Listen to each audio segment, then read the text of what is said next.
Besoin d'abisso na chaîne Abino qui salue télévision, besoin d'abisso na vous la parole et merci na confiance besoin d'abisso à travers la bénédiction d'abisso non so besoin d'abisso merci na zosenga na Abino vous s'abonner massivement na la chaîne Abino ana qui salue RDC télévision vous s'abonner na vous la parole TV merci na confiance merci na balandi non so na zanga motelo na plateau tout à l'heure la gouvernement madame Judith Tuluka oui que et Bimaki déjà, toujours sur la route, toujours sur la paix, je suis à Ville à Kinshasa, toujours on a des chantiers partout. Côté où sur le week-end, bon, on peut ça manabou fois, je suis à Ville à Kinshasa, il y a Daniel Bumba, toujours sur la route, on a un mot sur le plateau, Nazalina Fabrice, Chamboui, Azali, Moko, la communicateur, il y a des pèses parlementaires debout, il y a des pèses 10e mètre. Tout ça, on a une bonne santé. Santé, Ali Malon. Bonne idée pèse. Oui, il y a des pèses, il y a des tambours qui toko makasi. Tout le monde est motivé toujours pour une unité à parti. Parti cher à Félix Antoine Tshisekedi Tshilombo. Pour saluer tous les combattants et à la base nationale et toutes les autres bases. Pour saluer le président parlementaire de Boubipa et Sobayali. Spécifiquement, il y a 10e, Topé Simote na 12 ans, Pasteur Ali. Topé Simote na FCC Keba Junior Belami. Bienvenue pour Kassa et les autres, donc posez belé. Merci. Vous allez encore parlementaire de vous, le logo sur YouTube. Tout le monde qui lit des jeunes, vous avez cette activité dans Missi Makutano ou à cette activité. Bon, permettre à tout le monde à banque. Tout le monde a mis cette activité. Activité, les gars qui brillent. Tout le monde qui a gros, mais l'objectif est là qui est une activité dans le Binoana. Tant que le bi unité en haut, ils allaient pour que nous battons sous base à la tête.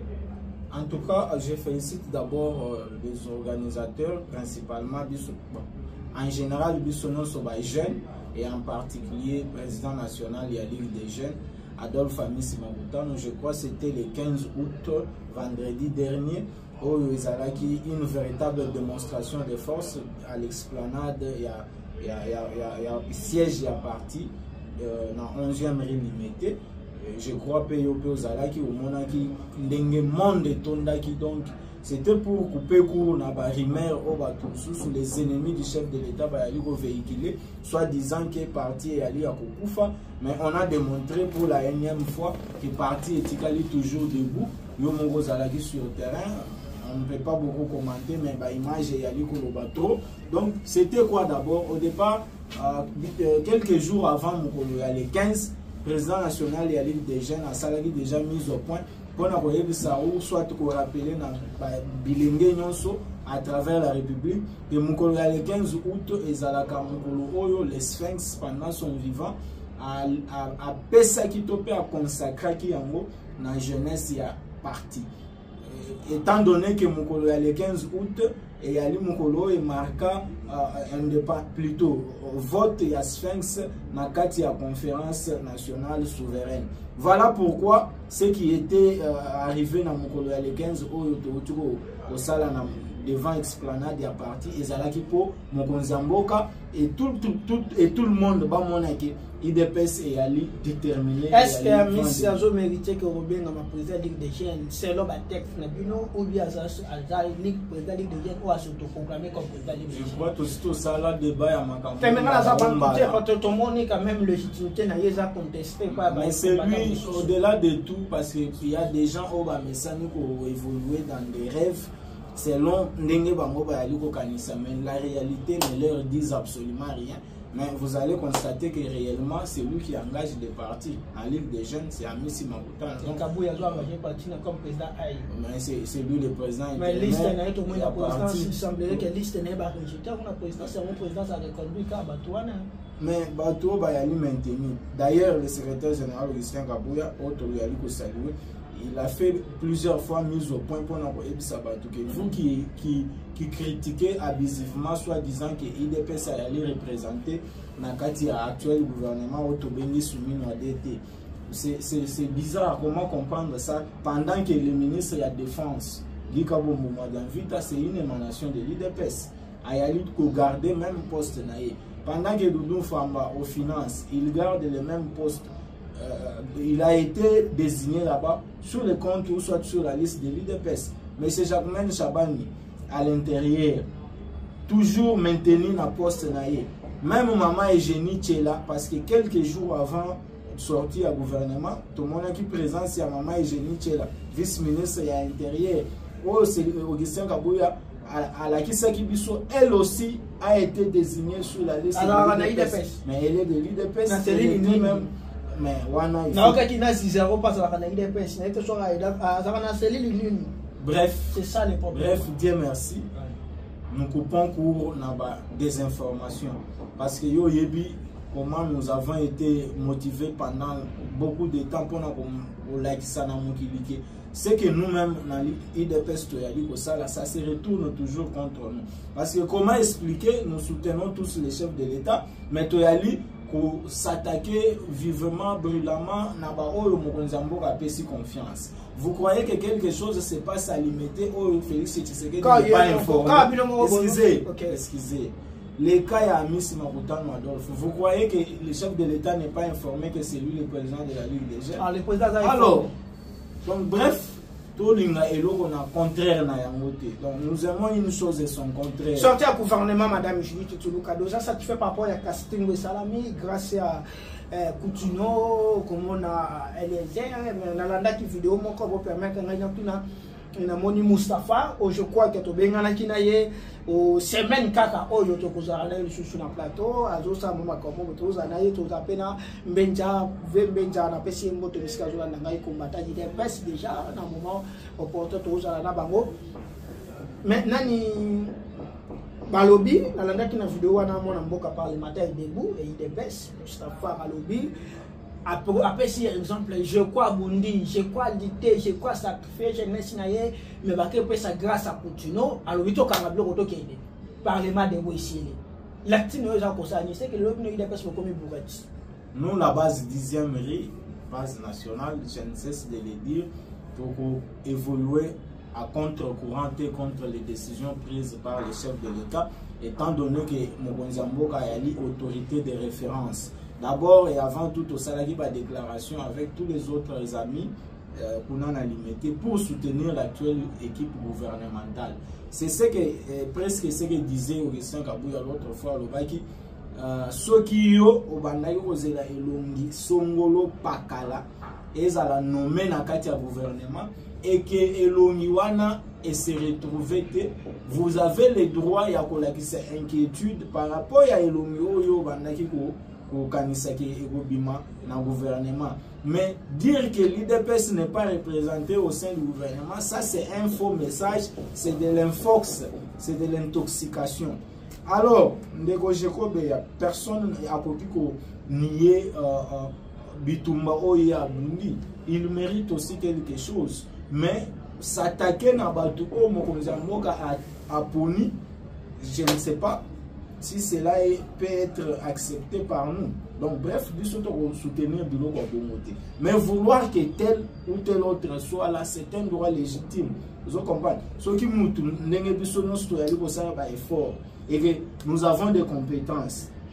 Et ali li soumouté, bazouana parlement debout, et ali li soumouté, bazouana force du progrès, bazouana ligue des jeunes, voire la ligue des femmes. Nenge to beta rappel solo wana na ligue des femmes ya Maman Aimé Pongo bisoto soutueta qui même Maman Aimé Pongo azala élevé na gouvernement soumis noadé, mais ça n'a pas été le cas. Non, je suis en train de faire une démonstration pour la Kisaboui.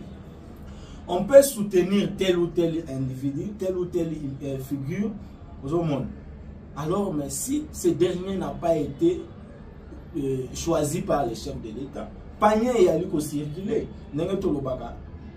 Même na 10e que le panier circule.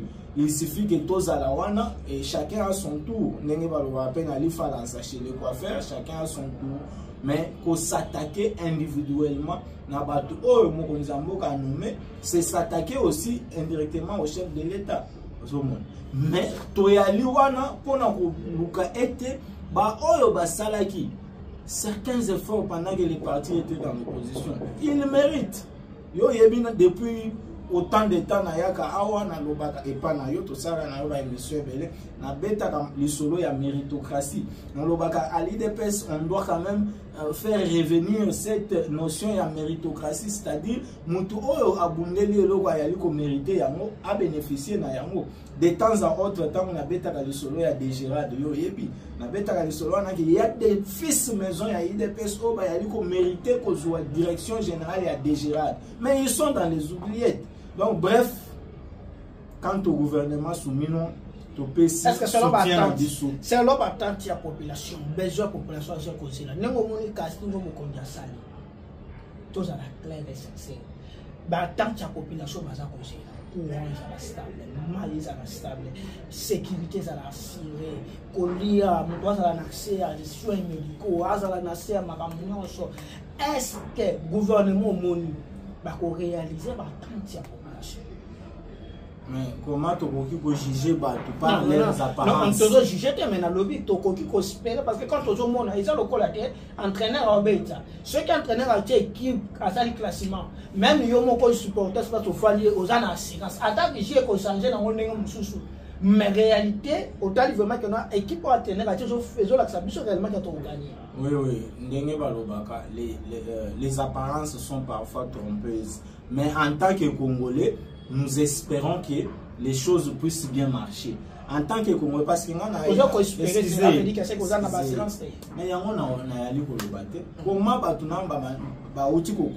directement jugé.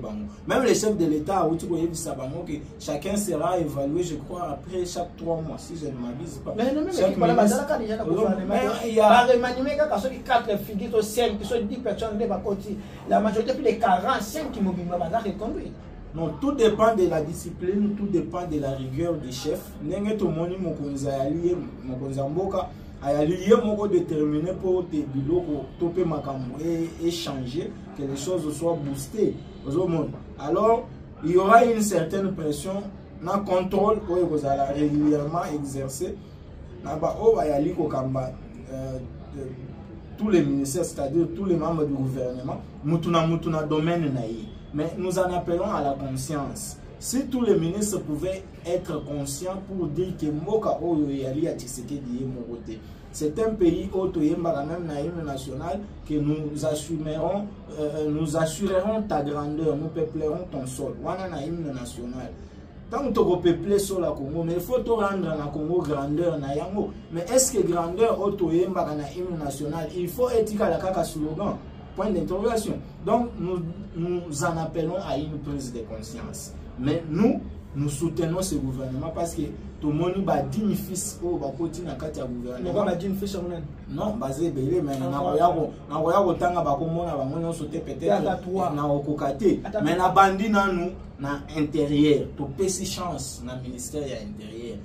Ezala le ministre titulaire, ezala vice naïe génie là, nous avons confiance qu'il faut régulariser ma cambébélé au état territorial par rapport à l'attribution à Mango. Il y a beaucoup de choses, même ma insécurité dans la ville province à Kinshasa, c'est vraiment important pour te par quelles voies et moyens réformer la police, ça la ma cambébélé. Donc nous soutenons tous les deux ministres à niveau intérieur, maman et génie là, bon ça la musala qui toko. Mais et là comme souci à Moutouya tala na ministère ya mine yo yebi ba révélation outiko bima combien ya ba carré minier ezalaki na maboko ya ba paya, même des anciens présidents et même des actuels présidents ya ba mboka mususu awa na kati Afrique bazalaki na ba carré minier ici en République démocratique du Congo. Avec la bénédiction de l'ancien régime, où il s'est plus de 18 ans, il y a destruction massive et destruction méchante. Le régime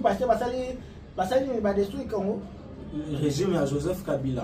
Où Pesaki n'a pas président, il y a Bamboka Moussou, entre autres Tabombe, qui entre autres l'ex-président du Nigeria, Obasanjo, et d'autres présidents africains. Des carrés miniers dans un pays souverain comme le Congo. Mais tant que Mokonzambo Katali Makambouana, Fatia Lobi, trop c'est trop, il faut que Luka un warrior, il faut que Luka un technocrate, qu'on puisse payer ministère et mine. Ça c'est une joie au Bisso, au nom de la base nationale 10e RI, au IDPS, et au nom de tous les autres présidents parlementaires, Toyali Kobeka, c'était nuit et jour. Pour nous soutien à l'actuel ministre ya Mine, M. Louis Watum Kabamba. Nous espérons parce que de par son passé, tout suite au mec qu'on fouillé dans le passé, tout le monde qui a yebi makamboita limine par rapport à la responsabilité de l'air à assumer avant à la ministère de l'industrie. Bref, c'est pour récupérer nos mines. L'économie congolaise est basée principalement na mine na biso. Même le budget de la République est financé par les mines. Mine oyo, même Moïse Katumbi, pendant qu'il était gouverneur, au Assalaki 8 ans, 9 ans, les mines congolaises étaient dans les mains des étrangers.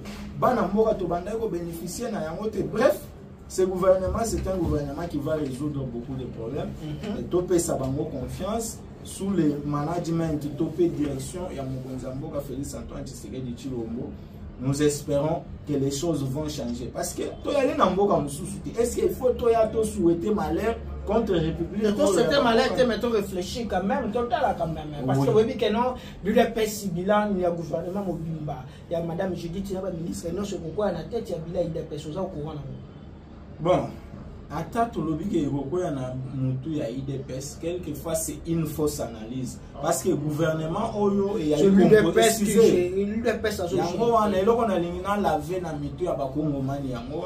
ce n'est pas l'IDPS qui gère tous les gouvernements ou soit tous les pays. L'IDPS a partagé alliés Oyo Bakongomani bien des alliés de taille. Entre autres, M. Jean-Pierre Bemba. Entre autres, même dans l'Assemblée, nous avons M. Vital Kamerhe. Ce n'est pas l'IDPS qui gère l'Assemblée. Quand bien même l'IDPS a beaucoup de députés au niveau de l'Assemblée nationale. Vous êtes au courant que non, en 2028, il mandat l'IDPS ici. Nous sommes au courant que dans la Constitution, qu'il faut organiser l'élection en 2028. Ça, c'est ce que la Constitution. Quand lobby, il y a au courant que 2028, il mandat ici. Mais dans la Constitution, va comité que en 2028 mandat à IDPS aussi là non. Constitution va commis le président est élu au suffrage universel, je crois quelque chose d'un mandat de 5 ans renouvelable une fois. Voilà des constitutions mais à l'objet que le mandat de l'IDPS se termine en 2028 parce que au yebi bien la réalité à terrain. La constitution a été écrite par le peuple congolais na nzela ya ba représentant na biso o to bengi ba député biso ngo peuple to kenda na référendum pour adopter cette constitution il y a 2000 je crois 2013 bon dans la précision 2013 2016 constitution actuelle. Alors c'est au peuple congolais il y a qu'à décider ce qui total qu'il y a des choses qui ne marchent pas au sein de la même constitution. Constitution est comme maman décision ya Kenya a joué ya ko nommer consulte na kati na Goma bisika oyo province ezali territoire ezali occupé par les Rwandais et M23 AFC l'acting avec ezali. Oui, nous avons un chagrin, il y a un regret par rapport à cette mise en scène à Kenya, mais j'annonce d'abord au peuple congolais que cette histoire y a consul au Kenya otiko sala topé nommé dans les territoires sous l'occupation, ça ne passera pas parce que pour tes consuls et bandes d'activités consulaires, il faut autorisation préalable à Kinshasa. Ça c'est selon, oui, mais c'est comme ça que les règles topé par norme et yali ko exiger. Au coquille jamais, même dans un autre pays, à part Congo, au créer consul dans niveau ya na intérieur ya mboka wana pendant que ba autorité au bayali na capitale ba pesa aval na bangote pour misala ya consul et banda. Donc bref, cette initiative est vouée à l'échec, mais to sengi na gouvernement et à la République démocratique du Congo en tout cas bazala na otobengi mesures proportionnelles par rapport bazwa ba mesures proportionnelles par rapport ya oyo Kenya saleli biso. Ce qui nous a d'ailleurs attristé davantage de comprendre que ebele bakosa kabiso ke bayali na biso même na niveau ya sous-région CAC Boye SADC tout ça, plusieurs sont contre la République démocratique du Congo à cause de nos richesses. Donc cette décision que nous décrions au Kenya, en tout cas ça prouve à suffisance que mboka Congo il faut ça la confiance na biso moko il faut ba konzi ba investir mingi na bana mboka parce que à cette allure to libérer mboka na à cette allure to se confier toujours na diplomatie ou bien mon condamnement que fa changer recette pour que to bikimi comme la définitive mais depuis kala biso to bandai de akolobela yango ki au-delà de tout on doit pleinement investir dans les patriotes autobengi ba VDP les défenseurs pour la patrie parce que il n'y a que nous Congolais qui avons pris conscience pour défendre la République neto kokoka bongo na ko bundela mboka na biso de la manière la plus loyale possible non surtout to yali ko sala na ba voisins ba nini ça peut marcher oui d'ailleurs nous continuons à faire confiance na diplomatie ya mokonzi mboka na ba accord ya Washington na Doha automoni ba reprendre ba pour parler na Doha na mukolo ya lelo pour parler ba reprendre yango avec les rebelles ya M23 mais au-delà de ça nous devons avoir une armée dissuasive il faut qu'on investir kocha makanisi kocha mayele kocha volonté na kati armée na kati ya ba VDP c'est ça la sur le plan sécuritaire social le régime passé dans le régime actuel bilan na les années négatif ou positif il y a des efforts louables mais ce n'est pas aussi tout il y a quelque chose encore à ajouter par exemple le temps où tomoni ko matisela o ba matisela ki ba militaire ba misolo tomoni ba effort gouvernement ya république et sali pour la gratuité enseignement ya maternité tout ça ce sont des indices il y a volonté manifestée par les chefs de l'État pour na ko silisa likambo tolobi ya pauvreté tant que moni musale ali ko sale manaka na makase sa production kanya makase ses productions à Massangu avec le général Kasongo Kabwik c'est pour une manière ou d'une autre ko diminuer autobengi sécheresse pour na ko koma na autobengi autosuffisance alimentaire donc bref des efforts sont louables mais tozongeli les sous pour na ko insister na ko lobake mutu na mutu il faut à ça la part naïe c'est très important mais il y a quelque chose auto yali ko décrier que nous n'allons pas laisser passer toboyi ba information ya lokuta o ba yali ko faire circuler au nom de l'IDPS ba yali ko la disa IDPS kazaka oyo bisoto yali ko yebate certains journalistes ba leki na média pour na ko détourner opinion quand nengo uti ko loba tant ba misusu ba yali ko gérer ce qui mbebe koti ba latisi yango IDPS actuellement na katia DGRAD c'est très important IDPS n'est pas représenté à la DGRAD équipe oba yali ko kamba lelo avec le DG Ochudi na katia DGRAD c'est une équipe qui vient d'ailleurs et non de l'IDPS lui-même monsieur Ochudi n'est pas de l'IDPS parce que tant ba yoki ke ba ordonnance présidentielle lignée bima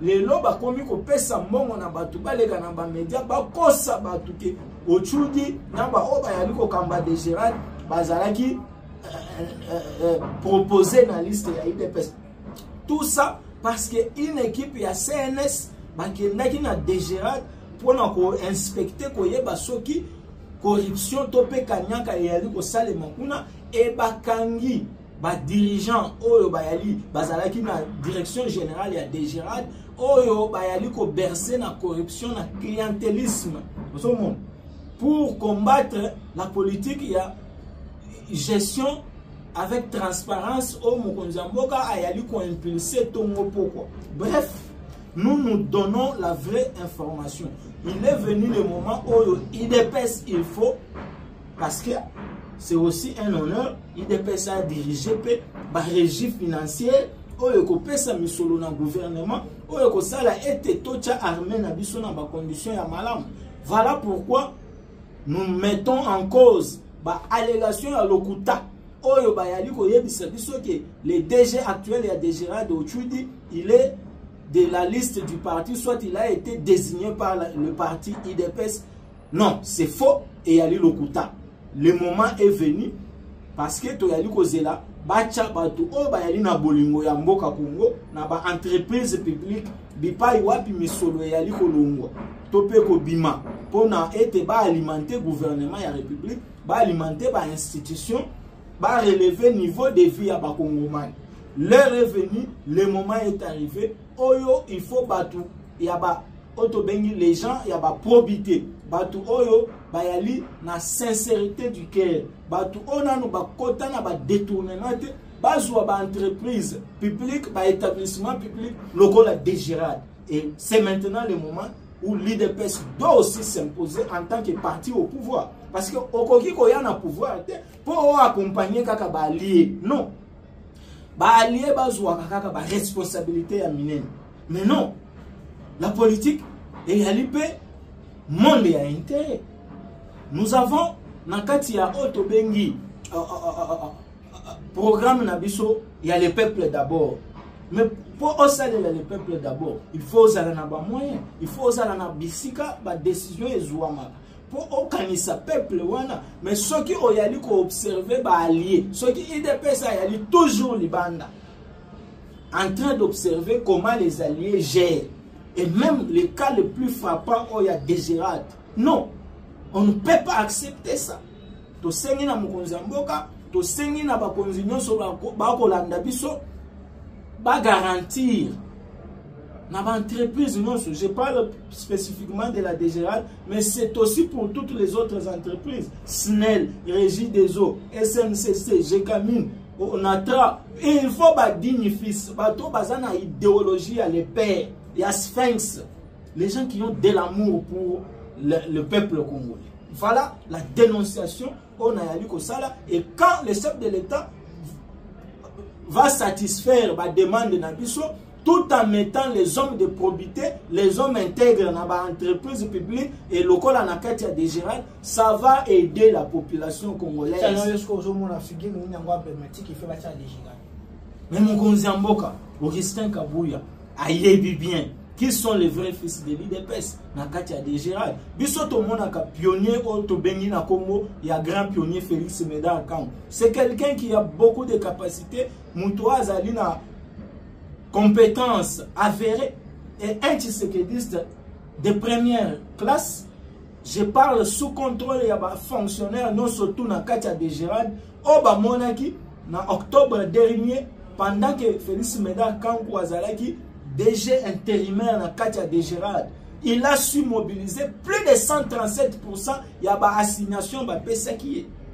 Mais les autres, pendant que M. Ochoudi est devenu DG, de Gérald et Tigala pour atteindre même 95%, il y a une assignation. Ce qui va saluer c'est 88%.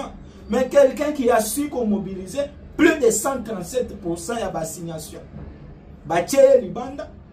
Quelqu'un qui ne marche, qui ne rêve, qui ne raisonne que l'idéologie du Sphinx.